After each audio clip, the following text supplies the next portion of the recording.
23 வயசு இளைஞரை ஆம்புலன்ஸ்ல வச்சு கழுத்தை நெரிச்சு கொடூரமா கொலை செஞ்சிருக்காங்க இங்க ஒரு அக்கா.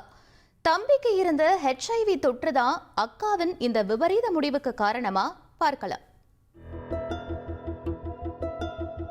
காலில் கட்டுடன் மருத்துவமனையில் நடந்து வரும் இந்த இளைஞர் தற்போது உயிருடன் இல்லை.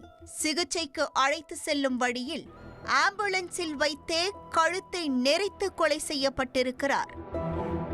அந்த பயங்கரத்தை செய்தது வேறு யாருமல்ல, இந்த இளைஞரின் உடன் பிறந்த அக்கா. கொல்லப்பட்டவர் கர்நாடகா மாநிலம் சித்ரதுர்கா அடுத்த டும்மி கிராமத்தை சேர்ந்த மல்லிகார்ஜுன். 23 வயதான இவர் பெங்களூருவில் உள்ள ஒரு தனியார் நிறுவனத்தில் வேலை பார்த்து வந்திருக்கிறார்.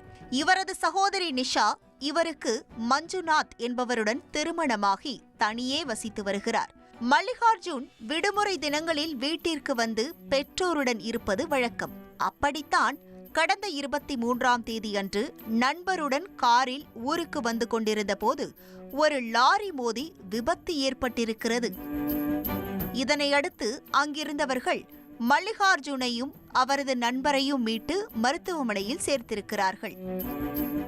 ஆனால் அந்த விபத்தில் மல்லிகார்ஜுனின் காலில் பலத்த காயம் ஏற்பட்டு அதிகப்படியான இரத்தம் வெளியேறியதால் மேல் சிகிச்சைக்காக வேறு மருத்துவமனைக்கு மாற்றுமாறு மருத்துவர்கள் பரிந்துரைத்திருக்கிறார்கள். உடனே மல்லிகார்ஜுனை சகோதரி நிஷாவும் அவரது கணவர் மஞ்சுநாத்தும் சேர்ந்து ஆம்புலன்ஸில் ஏற்றி பெங்களூருவில் உள்ள மருத்துவமனைக்கு அழைத்து சென்றிருக்கிறார்கள். ஆனால் செல்லும் வழியிலேயே மல்லிகார்ஜுன் இறந்துவிட்டதாக கூறி வீட்டிற்கு அழைத்து வரப்பட்டிருக்கிறார். இதனைத் தொடர்ந்து அவருக்கு இறுதி சடங்கு நடத்த ஏற்பாடு செய்தனர். அப்போதுதான் மல்லிகார்ஜுனின் கழுத்தில் இருந்த காயம் அவரின் தந்தை கண்ணில் பட்டிருக்கிறது. உடனே இது குறித்து அவர்களிடம் கேட்டபோது முன்னுக்கு பின் முரணாக பதிலளித்துள்ளனர். இதனால் சந்தேகமடைந்த மல்லிகார்ஜுனின் தந்தை போலீசில் புகார் அளித்துள்ளார். புகாரின் பேரில் போலீசார் நிஷாவையும் மஞ்சுநாத்தையும் காவல் நிலையத்திற்கு அழைத்து சென்று கிடுக்குப்பிடி விசாரணை நடத்தியிருக்கிறார்கள். அப்போது நிஷா கூறிய கதை போலீசாரையே மிரள வைத்தது. விபத்தில் காயமடைந்த மல்லிகார்ஜுனுக்கு ஆபரேஷன் செய்வதற்காக மருத்துவர்கள் இரத்த பரிசோதனை செய்துள்ளனர்.